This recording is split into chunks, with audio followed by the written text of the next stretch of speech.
Hello everyone, welcome to Moestories, and first of all, I just want to give a shout out to my new subscribers. I gained like 7 of you guys in the last 3 days, and it is really so exciting. I'm starting to get addicted to making these videos. I love it, and yeah, to my new subscribers and my viewers, I thank you greatly. I appreciate the attention I'm getting from you. It's really encouraging, and it really makes me want to make these videos. And so one of my last subscribers that just pretty much subscribed last night to my Fago video, they want to know about my theater experience and why I left the theater. Now, just a little disclaimer, I'm not going to name the theater where I worked, because I have named it in a past video. If you're curious and want to find it somewhere in my past videos, I'm sure you can find it. But I just want to state that I have no ill will against that movie theater chain in particular.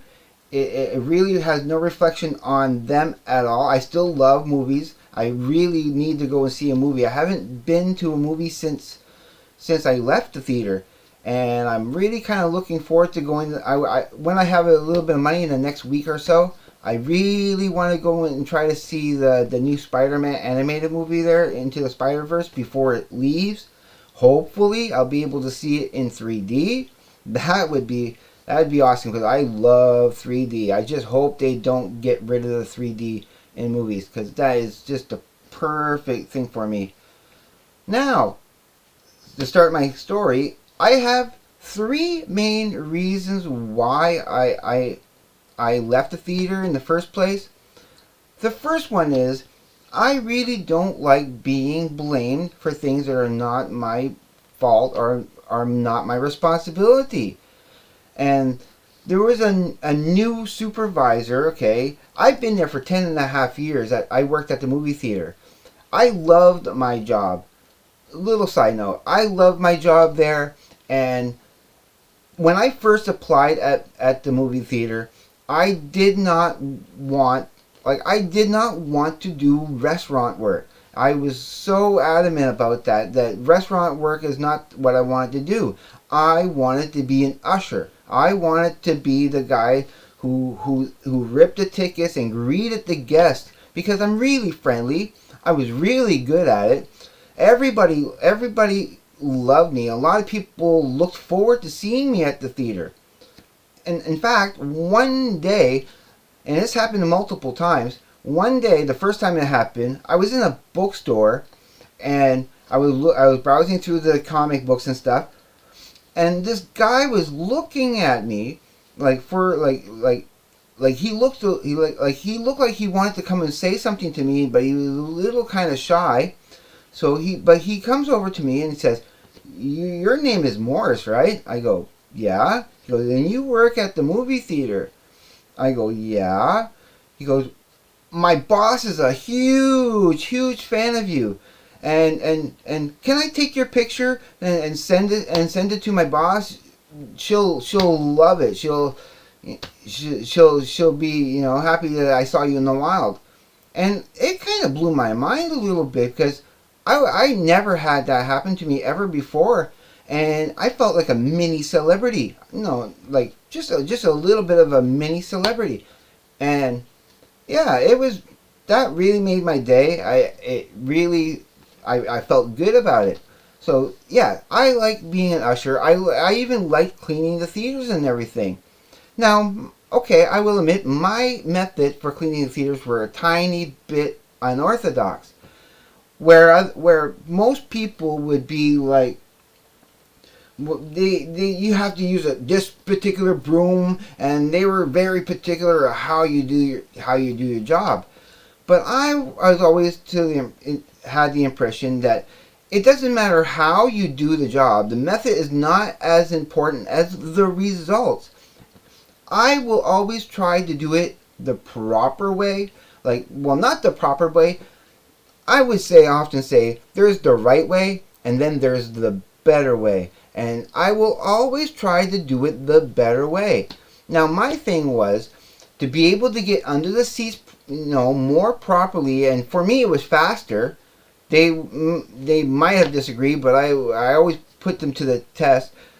I like to use a short broom, like just a short broom instead of the longer broom, because when I'm trying to get underneath the seats to clear it out, I want to be able to get in there without knocking the handle onto the seats in front of it, because it was just kind of awkward, and I just had a hard, and it was frustrating to me for forever. And so I like using the short broom so I can get right in there and get it all out properly, because it's just easier. Now, one day, about a week before, to get back into the first reason, about a week before I ended up leaving, like I was saying, there was a new supervisor, team leader they call them, and they just promoted her. She had been there for maybe about a good 2 or 3 years, but they had just promoted her, and she was taking her job a little too much, to like going on a tiny ego trip, not a big one, but just enough to be annoying. And so one day, I needed to go on break, okay, and I asked one of the younger newer employees, a Gen Z, I asked him because there was a horror movie, and in a certain type of horror movie, people were being disruptive in the theaters, and they needed extra theater checks to make sure that people were being quiet and behaving and that. So, but I needed to go on break. So I went on break. Okay, I came back. I had to go out to get my meal. I went across the parking lot into the mall to go get a nice meal and stuff. I come back, and I get this supervisor, this team leader, shouting in my face, why weren't you checking the theaters and blah blah blah blah. Well, I asked this Gen Zer to do it, and no, it's your responsibility, and I'm like, why is it my responsibility? I'm not the one that trained them. I'm not I'm here to do my job, and I do my job very well. Why is it my responsibility to check up on him? You guys, it's his responsibility. It was his responsibility. I told him to check the theater before I left, but no, he didn't end up doing it, and they got in my face about it, and that really kind of upset me. And also that week they were putting me back in the concessions, behind the bar. It's pretty much central to in the lobby. When you walk in, it's central. We call it the bar, but it's the concessions.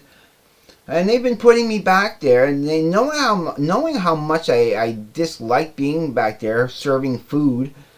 I want to be an usher. That's the main thing. That's pretty much part of the second reason too why I left, because whenever they put me back in behind the bar, even if they had legitimate reasons for doing so, it always felt like punishment. It always felt like, it's like, what am I doing wrong? It's not where I belong. You know it, and the guests know it. The guests like to see me on the podium. They like to see me cleaning the theaters where I'm greeting everybody. At the end, when I'm waiting for people to come out of the theater, I love greeting them on the way out, saying, have a great day, come again, but in my own special way.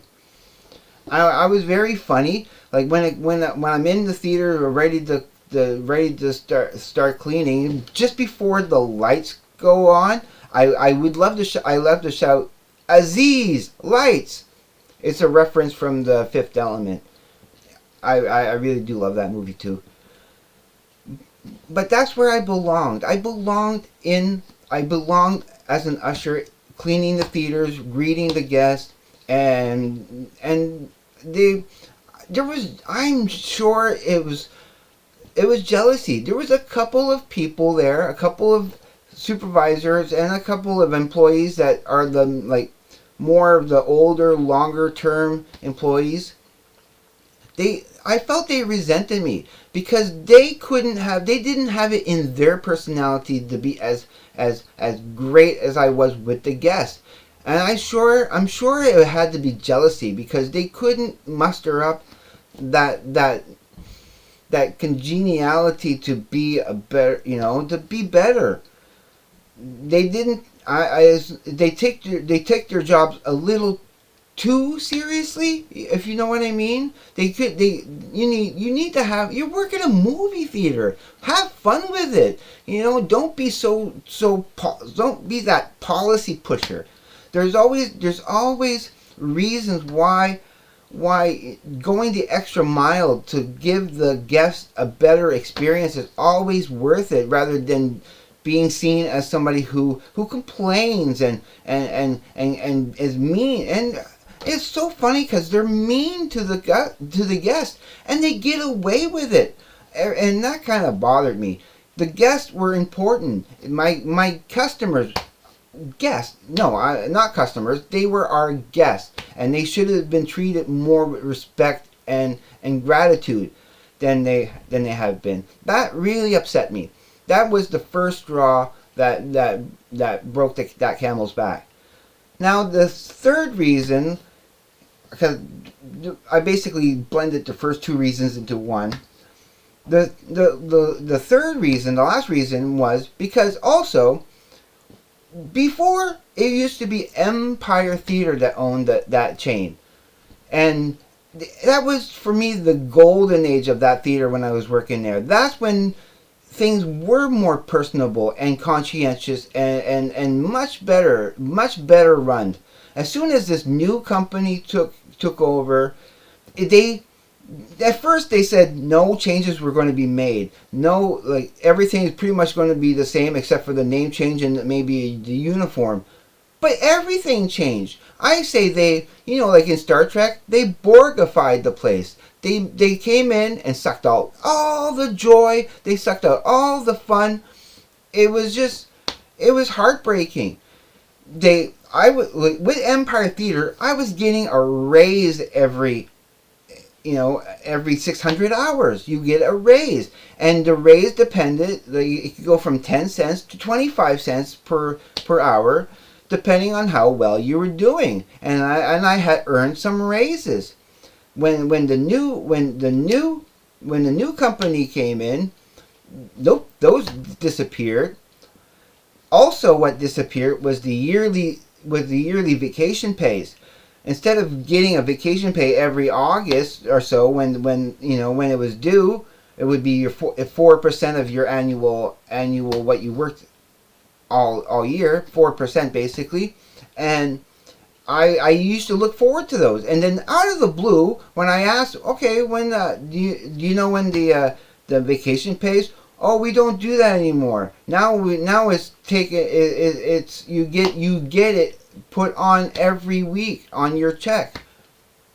Are you kidding me? I was flabbergasted. I couldn't believe they did that.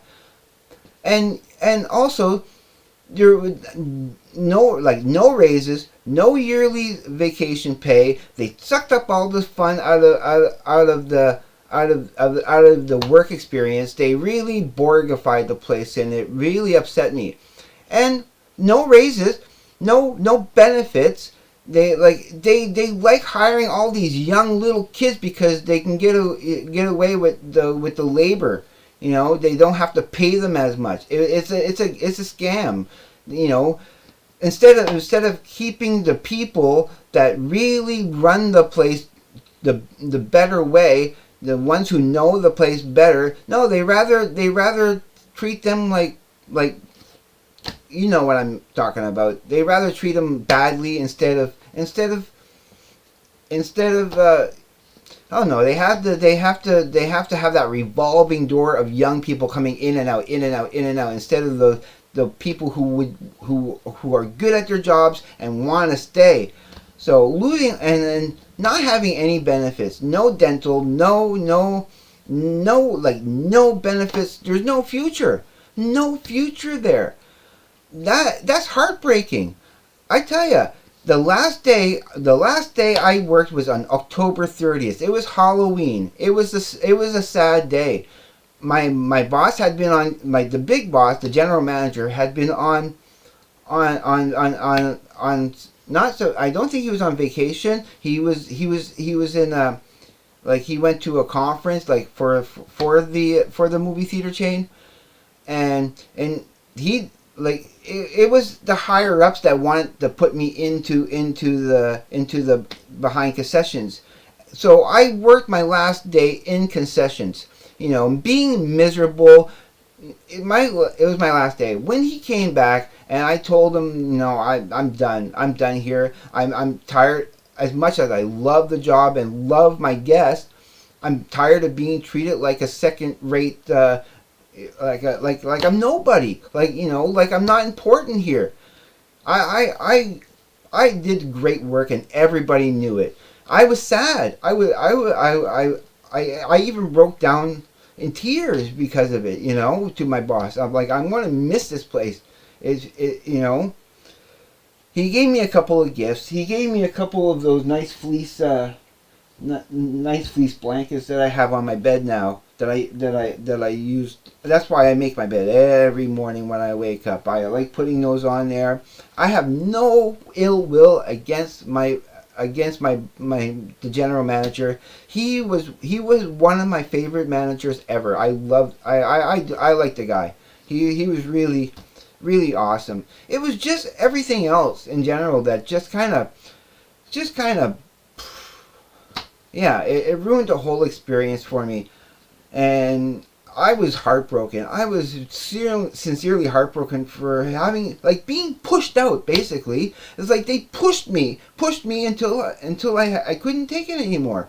I don't like being blamed for things I didn't do or not my responsibility. I don't want to serve food. I want to be an usher where I can treat my guests with respect and dignity and consideration.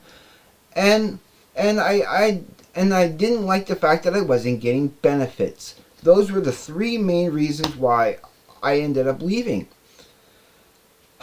Okay, now that I got that all out of the way, again, I want to reiterate that I have no ill will against the chain in particular. I just didn't like the way they came and running the place down and running it down. Appreciate your guest. Appreciate what you want people in your doors.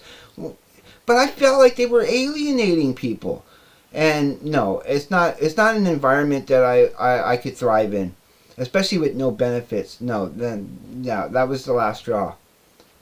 Now, to switch gears, and it's a bit depressing. So now I work at a warehouse, basically, doing hard physical labor, and I complained about it, and I want to promise you that besides these Moestories after this one here, I really don't want to do any more of these more. Not I don't want to say depressing, but I don't want to do any negative content on my channel. I really want to bring you positive, happy content, showing my CDs, talking about great things, about how a good day I have, my how much joy my collection brings me and everything. That's kind of what I want to share with you. And also to give shout outs when shout outs are due to channels or my subscribers. I want to give you guys a good experience here. I want to be positive. So really try not to expect any negative videos from this channel, because I really don't want to do that. I want to give you the best experience you can with my channel. I said before, I want to get a phone so I can go out there and show you a wider world. When I can afford one, the next moment when I can really afford one, I will. Now, also I wanted to say that tomorrow is going to be heavy, heavy rain. Pretty much all day, starting at like 11 p.m. and ending at starting at 11 a.m. and ending at about 8 p.m. I'll be leaving here to go to work at around 4 p.m. in the afternoon, and it's going to be pouring. I need to go to maybe Giant Tiger. I went to Dollarama today to look for a rain poncho, and they didn't have any. So I'm gonna go back out later and check Giant Tiger, another cool little chain in Moncton here, and see if I can't find a decent raincoat. I gotta bring extra socks that I will have in a bag so that they won't get wet, so I can change my socks as soon as I get to work. And if I can't find a poncho or something to help with the rain tomorrow, I'm going to have to makeshift some garbage bags and put cut a hole in it, put some duct tape over where the shoulders are so it doesn't rip extra, and really hope for the best that I don't get soaking wet. Because I want to protect my backpack. I'll be putting the backpack underneath the bag or the poncho. Or if I can find a really cheap, like something waterproof. I can't be just water resistant. It has to be waterproof to be able to make it to work without getting soaked. So that's a little bit of a burden I need to deal with. Now, on a lighter note, I don't want to end this on a negative spin. So I want to give a new shout out to somebody I just basically discovered yesterday through the Canadian Stud Muffins channel. The Canadian Stud Muffin, Larry and Molly, were doing reactions to a mean Mr. Mayo, who does these funny rants, and he's like, just picture a George Costanza from Seinfeld, that type of person, doing these funny rants, and I'm gonna try to leave something in the comments, or maybe right up here about his channel, so you can go and check him out. He's really funny. I pretty much agree with every rant that he has because they are true, and if you like to hear funny rants, I'm not a person that's going to be doing much ranting on my channel. But if you do like that stuff and you think it's funny, because I tell you, this guy, he's on point. His rants are funny, and I really enjoy his channel. I will be checking out more of his channel, absolutely, because I think it really is funny and true. Everything he's ranting about, 99% of the time, from what I've seen so far, it's really awesome. So his channel is Mean Mr. Mayo. Yeah, Mean Mr. Mayo. So I want to give a shout out to his channel because I think it's worth a check if you like that kind of stuff. So after saying all that, this is where I let you go. Again, like as always, I bid you a good day, evening, night, wherever you may be. Be safe. Take care. I will see you on the flip side, and peace.